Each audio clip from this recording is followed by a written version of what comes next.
everyone, I'm Michaela Kathleen, and in this video I'm going to be tier ranking subscription boxes. I really enjoy just sort of sampling lots of different subscription boxes. I usually, if I get them myself, do like a 3-month subscription, sometimes less if it's a more expensive box, and like with presents from my parents, they've given me 1-month subscriptions for birthdays and Christmases. And so I've tried a few different subscription boxes and just gotten a nice little sampling, and so I thought it would be fun to tier rank them as sort of a different sort of recommendation gauge outside of just an unboxing video, I guess. So jumping right in, for my tier system, I use the grading scale from the Harry Potter books. If you are unfamiliar with this, that is O for outstanding, E for exceeds expectations, A for acceptable, P for poor, D for dreadful, and T for troll. So the first box is Universal Yums, which my parents actually got for my boyfriend 2 Christmases ago, so it was a 1 month, and it was kind of their special holiday box, and so it was different snacks from all over the world that various countries eat around Christmas time. So that was really fun. It was fun to learn about what different countries like to snack on for the holidays. And it was really great. They had a little booklet explaining each snack, which country it was from, and kind of giving a little bit of historical background on why that country enjoys that particular snack at the holidays. We didn't love all the snacks, but we loved trying all of the snacks, and we did really love a lot of the snacks. And another great thing about Universal Yums is you can actually go on their website and buy individual snacks. You don't have to get a subscription box. And so that's kind of nice. If you do get a box and you particularly liked certain snacks in the box, you can then go online and get more of that snack. And I don't remember exactly how many snacks were in the box, but it was a lot. Definitely, it was a lot of bang for your buck. And so for me, this box was outstanding. I definitely would do this box again. Me and my boyfriend have gotten some individual snacks from the box like I talked about, and definitely a super fun one. I think it'd be interesting to get a box that's all snacks from one country. Like I said, this was a box that was snacks from all over the world, but usually each month they just send snacks from one country. It was just their holiday special where they did multiple countries in one box. But moving on from the outstanding Universal Yums and onto a less satisfying box. And that was Loot Crate. I got my boyfriend a 3-month subscription for his birthday 2 years ago, I think. And I do have to intro this with the caveat that I did just happen to get a really bad time to subscribe to this box. The company just happened to go bankrupt, like right before or after I put in for my subscription. And so that led to us having a very bad experience in which we had to wait many months for each of our 3 boxes. And I don't know if this also affected the quality of the boxes. The quality of the boxes wasn't terrible. The terrible part was mostly just the very long wait for the boxes. But I feel like the quality might have also been at least a little bit affected by the bankruptcy. And I think they have gotten their stuff sorted out since then, and like they're doing better now. But the experience kind of ruined it for me, and I personally would probably never order this box again. My boyfriend did not have such harsh criticism. Once he got the boxes, he liked what was inside them, and he says he would order from them again. But I personally would not. And I was slightly underwhelmed by what was in the boxes. I think both my favorite item and my boyfriend's favorite item of all 3 boxes was a Spider-Man t-shirt that he got that's really cool. But yeah, overall, this one was not a great experience. I felt kind of burned by this one, and so for me this one was dreadful. It didn't land in troll because it's not as though the items weren't as promised.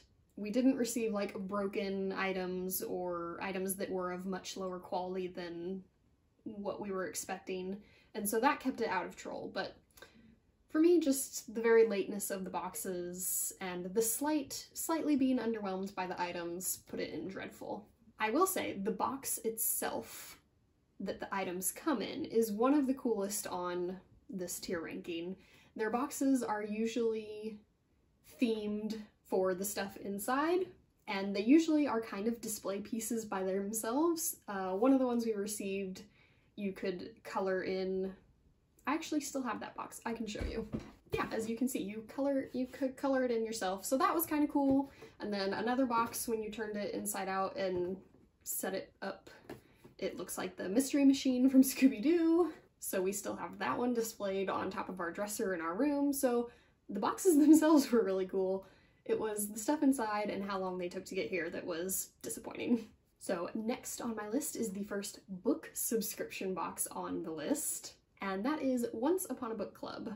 And my mom got me this one as a 1-month subscription for my birthday last year, I think. Although then she forgot to cancel it soon enough, and I ended up getting 2 boxes, which I wouldn't complain about at all. But this is a bit of a unique book subscription box in that all of the things in the box are wrapped and you open them on certain page numbers, and the items in the box correspond to what's going on in the book that came in the box at that moment on that page. So that made it a really fun box to experience, and it made the experience of the box last a lot longer. So those elements I really liked and were really cool. The first book that I got in the first box, I didn't really enjoy very much, but I don't really put that down as like the box's fault. It was a perfectly fine book. Like, it was something that you would see like in Barnes & Noble. It's not like they sent me some self-published book that was low quality or something like that. I just didn't enjoy the book personally. And then the second book they sent, I enjoyed a lot more. As far as the items in the box, they were okay. None of them were like super exciting. And in the second box, one of the items was actually missing. It was like a little box of pins, but the pins were not in the box. But as a credit to them, they sent me the pins right away when I emailed them. They replied really quickly. The pins got there really quick. So it didn't end up being a huge deal because I got the pins, but in the moment of opening them, it was kind of disappointing and put a little bit of a damper on the experience of the second box. Although the pins were actually one of my favorite items in both of the boxes. So yeah, all that being said, it was a really fun concept and it was really fun to do, and I really enjoyed doing the unboxing videos that I did for this subscription box. But overall, the items in the box and the box itself just kind of ended up being acceptable for me. And then the next box, another bookish box, was the Bibliophilic Excursions box. And I got myself a 2-month subscription to this box. It was a little pricier, which is why I didn't do the full 3 months. And the concept for the Bibliophilic Excursions box is they send you a fiction and a nonfiction book that both are about / take place in the same country, and then the items in the box are items from that country. So I really liked the concept for this box. I really enjoy learning about other countries, and it was a way to kind of travel without traveling. And so this was a more exciting box for me. The items were more interesting to me. Although now that I think back on it, I feel like I have more items from the Once Upon a Book Club box like on display than from the Bibliophilic Excursions. But I don't know, this one just to me was more interesting. I don't know if getting 2 books per box maybe helped it a little. And there were no hiccups at all with this box, no missing items or anything, so that always helps. So for me, this box exceeded expectations. I just really enjoyed it. So then the next box is another snack box, and this one is Baksu, which my parents gave to my boyfriend for Christmas this year. So kind of, they have a little theme going for him of getting him snack subscription boxes for Christmas. And again, this one was super fun. Baksu is snacks specifically from Japan, which my boyfriend and I both find Japanese culture to be very interesting. I lived there as a little kid, but so young that I don't remember it at all, but ever since then have been interested in it. So that was super fun. Again, it is just stuffed full of snacks. There are so many snacks in this box and the Universal Yums box. And just like Universal Yums, it comes with a little booklet kind of explaining every snack. And again, There were some snacks that we didn't love, but we did really enjoy trying them all. Unfortunately, this one, I think you can order individual items for this one, but they're pretty pricey if you do like individual items. So it's probably better to just do the subscription box. And I think this box overall was a little bit pricier, but to me it was well worth it because I really loved the snacks, and these kind of boxes are so fun and interesting. Also, the box for this one is really pretty. We find that we end up keeping so many of the subscription boxes themselves because they're always so either pretty or cool looking or whatever. So my next box is the Date Night box by the Happily Co. It is a subscription box that sends you a little date night for you and your partner. I actually ordered a 3-month subscription of this one this year, and I gave the first two, one to my mom and my dad, and the other one to my brother and sister-in-law for Christmas. And then me and my boyfriend kept the third one for ourselves, because I thought that would just be a really cute little Christmas idea. And I'll say me and my boyfriend were just a little bit underwhelmed by this one. It's a little bit more of an expensive one, and it was certainly fun and gave us a fun afternoon, but it felt like there just could have been a little bit more to it. The one that we did was Italian themed, and it was a make your own pizza date night with like some Italian card games and trivia. And I just feel like with this box, they could maybe throw in some like keepsake items. And yeah, we were just, I don't know, slightly underwhelmed.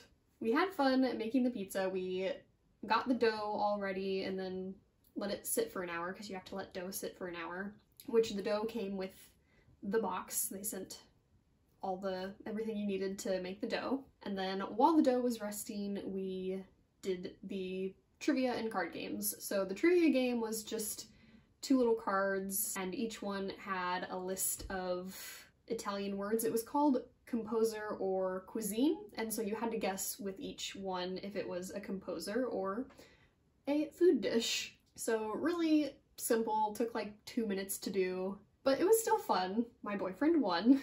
And then it came with a deck of Italian cards, which look very different than American cards, and it had kind of the rules for 2 Italian card games. So the first one was basically poker, except instead of going to 21, you only go to 7.5.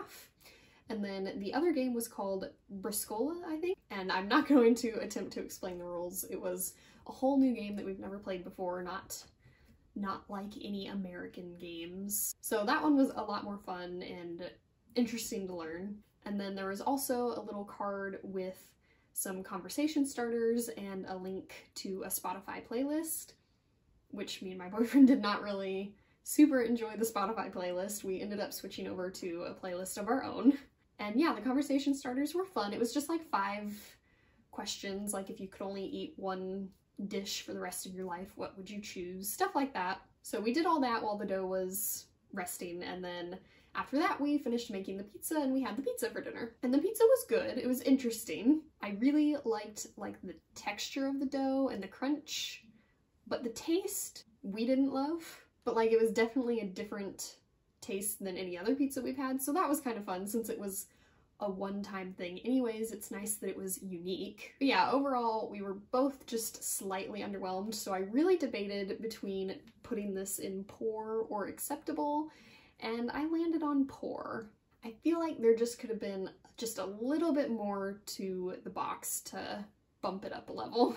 The next box is the Ipsy subscription box, which is a makeup subscription box. And this was actually one that my dad got for my mom last Christmas, or maybe even the Christmas before, I think last Christmas. But of course I helped him sign up for the site and did the little, they have you do a little quiz at the beginning to figure out like what color palettes you like and stuff like that. So I had a better handle on that information than he did. And we went with like the cheaper option. There's like an option where you just get kind of sample sizes and then an option where you get full sizes. We went with the sample size option because it was really cheap, only $15 a month, so we did a full 3-month subscription for my mom. But we gave her the login information and told her when she would have to cancel if she wanted to. And she decided to keep the subscription going after the 3 months were up. And she did this subscription for a whole year. And then this year for my birthday, she gave me her last 2 boxes and ended her subscription. So I think she really enjoyed it. And I enjoyed it as well. I enjoyed getting 2 for my birthday this year. I was a little jealous of her this whole year, seeing all her Ipsys come in. And honestly, I was most jealous of the bags. They send these little cute makeup bags every single month, and I loved looking at the different designs that she got. These are the 2 that I got for my birthday this year, but she also gave me just one of her bags a while back because she was starting to get a lot built up. That's one thing I will say. The bags are super cute and fun, but you probably really only need so many makeup bags. So this is the bag that she gave me a while back. Another cute one. And yeah, like I said, this is a pretty cheap one, only $15 a month. The makeup bags are so cute. It's nice to get to try new makeup, but I'm not like a super makeup person. So this is a subscription that like 2 or 3 months for me is perfect, because like this is enough makeup bags, and then I got to try a little bit of new makeup, but I feel like this isn't something I would ever have long term because it would just be too many bags and too much makeup for me. I feel like with this one, you are getting exactly what you expect to get. And so I put this one in the acceptable category. And then the final box that I'm going to review is the Scribbler subscription box, which is, I believe, the first subscription box I ever tried. I did a 3-month subscription, and it is a subscription box for writers. So it comes with a fiction book to read that can kind of be like an example of good writing, I think is the idea behind it. And usually the box has a theme like plot or characters or whatever, and so theoretically the book they send should kind of exemplify whatever the theme for the month is. And then yeah, it comes with like a little packet saying like advice on whatever the topic of the month is, like building characters or building your plot. It comes with like writing exercises and then just fun merch for writers. One month I got a bullet journal, a little drink koozie that said it's a writer's thing and had like a little pin on it, this really cute tote bag. So yeah, just all sorts of fun stuff. And this was actually my favorite subscription box I've ever done. I really want to do it again sometime, but like I said, I just love sampling different ones so much, and I don't really have the budget to be getting multiples at once. But yeah, I liked this one. Every month they'd send you a card with a writing prompt, and you could write like just a little something to go with the prompt and then post it on Twitter, and it would be like a little competition, and they would send an extra gift to whoever they picked as the winner. So it was a box with like a lot of engagement and gives you like a lot of activities to do. So that was a really fun thing that most boxes don't necessarily have so much. So yeah, this box for me was outstanding. So yeah, that was a ranking of all the subscription boxes that I have tried. I'm planning to sign up for another one this month, the Feminist Book Club box. I'm planning to do a 2-month subscription for that one. It's another one that's a little bit on the pricier side, so I don't want to do the full 3 months. And yeah, I'll be excited to see how that one goes. And in my unboxing, I will be sure to mention where it would have fallen on this tier ranking list. I really enjoy trying a couple times a year just different subscription boxes and seeing what's out there. It's super fun. Most of the time, I really enjoy them. I haven't had a lot of huge misses yet, so that's lucky. And yeah, let me know down below if you've tried any really great subscription boxes, or if you've tried any of these and how they went for you. And now to end today's video off with a quote, I have one from A Series of Unfortunate Events by Lemony Snicket. And it goes, "I don't know if you've ever noticed this, but first impressions are often entirely wrong." Thanks for watching. Remember, words matter.